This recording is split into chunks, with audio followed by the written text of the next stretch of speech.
But so too did something else during those years, and that was the opening of the electromagnetic spectrum, so to speak. Rather than using your senses to see and hear and notice other things in other dimensions, the bomb, so to speak, was brought to the fore. And when the bomb, the atomic bomb, was detonated, first off in the sands of New Mexico, and then later on when Truman decided to drop the bomb on 2 Japanese cities, there was, let's say, a disturbance in the field. The force, so to speak, was ruffled. And from that time, in the 40s, there was a greater proliferation all over the planet of unusual things, sightings, creatures, flying objects. The paranormal world, so to speak, was blown open. This, of course, frightened many governments, many military installations, went on red alert.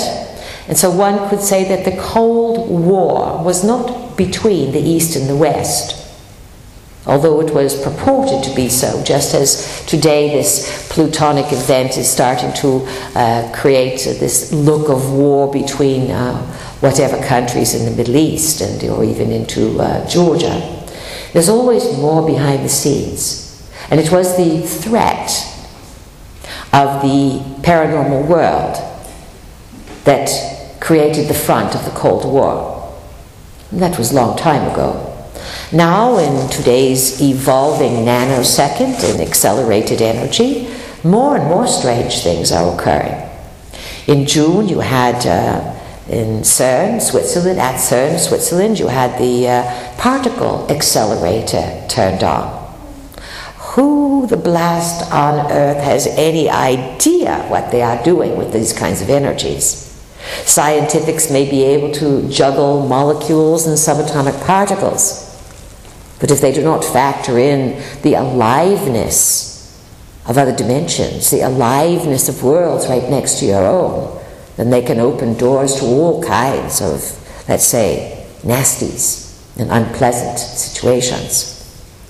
So in today's world, you have this so-called plutonic sort of transformation of war birthing itself around the planet, but we are saying that this is more about wanting to control the transformation of humanity by stifling information that is indigenous to certain areas. Georgia, so to speak, is the home of some very, very ancient giants. The Caucasus Mountains in Georgia are full of remnants, caves, burial sites, and various sundry footprints of the so-called gods, giant gods, that is. Afghanistan, a honeycomb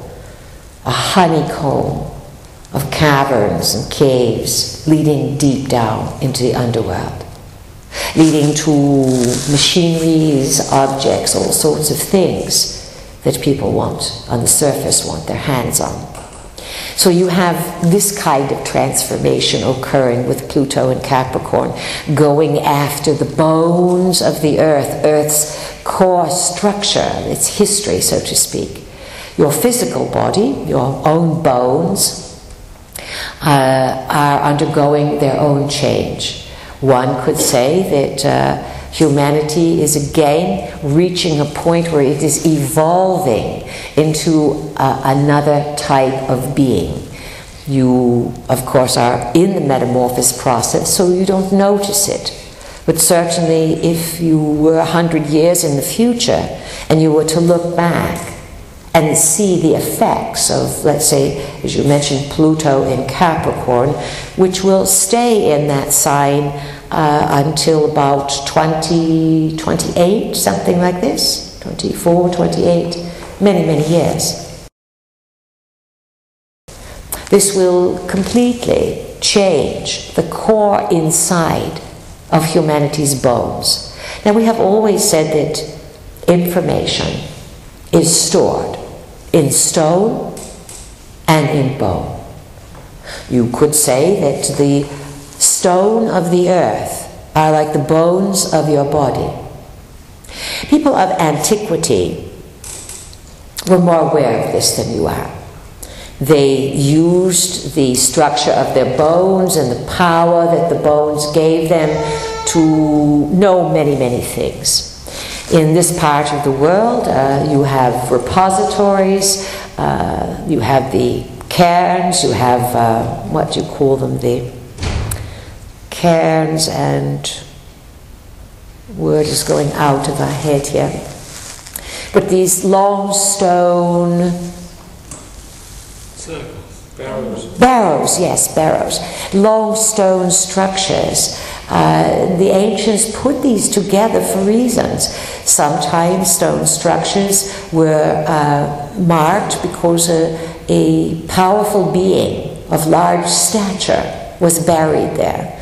You know, it was quite common in times of old to plant an oak, to put an oak acorn, that is the word we are looking for, we're going to say oak seed, an acorn in the mouth or on the chest or maybe here in the throat or near the heart of a deceased giant. And it was said that the large giant oaks grew out of the giants. And it is true, and historically speaking, that sometimes, the last 500 years, maybe not into present, but there would be big storms and an old tree would topple over. Your ancestors, some of them, came across bones, huge bones, that were revealed to be buried beneath the root ball. The tree grew right out of, let's say, the fertilizer of the giant. So that too is about transformation. The trees that grew out of the buried giants in later time became known as the oak groves. The oak groves, you know, were places of magic. They were places that people gathered. It was the Christians who came along, the Catholics. They destroyed the groves. They said people who gather in these groves, they are witches, warlocks, pagans, devil worshippers, and all kinds of things. Those who destroyed the groves could not see, could not understand what was happening in the groves.